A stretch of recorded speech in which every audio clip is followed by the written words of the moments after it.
अब द्रौपदी ने देखा मेरे पांचों पति मरने लग गए। तब द्रौपदी ने दोनों हाथ उठाकर कहा, हे द्वारिकाधीश, आपने तब वस्त्र बढ़ाकर मेरी रक्षा की थी, आज भोजन बनाकर भोजन देकर मेरी रक्षा कीजिए नाथ।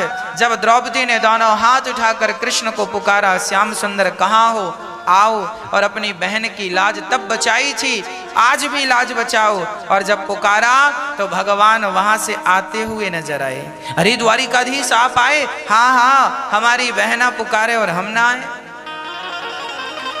भगवान बोले, द्रौपदी बड़ी भूख लगी है, कुछ भोजन कराओ। द्रौपदी बोली, 10,000 तो थे, 10,000 एक हो गए। आपको खिलाने की ताकत होती तो हम उन्हें ही खिला चुके होते, आपको कष्ट क्यों देते? प्रभु आप कृपा करो, हमें तो लगा आप भोजन लेके आएंगे। भगवान ने कहा, द्रौपदी ये बताओ तुम्हारी बटलुई कहाँ है? वो मैंने खाकर धुल दी। कहाँ रखी है? तो उल्टी बटलोई धुलकर लोग बर्तन उल्टा रखते हैं, तो औंधा की रखा था।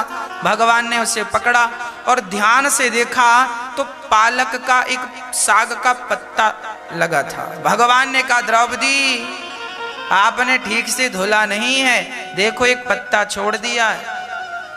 ना प्रभु, मैंने बर्तन बढ़िया से धुला था।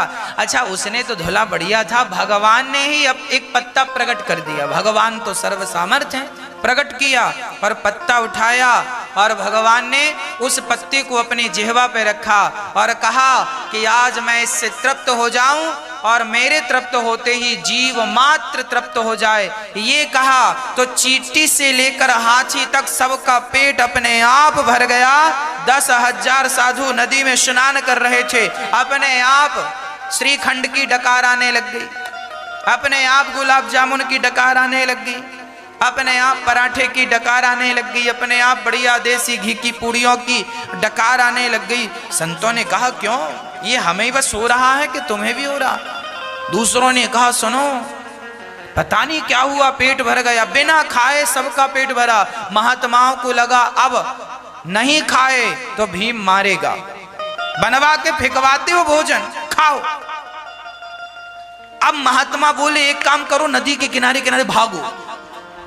सारे महात्मा पैदल वहीं से भागने। तब भगवान बोले, जाओ भीम, संतों को बुला कर लाओ।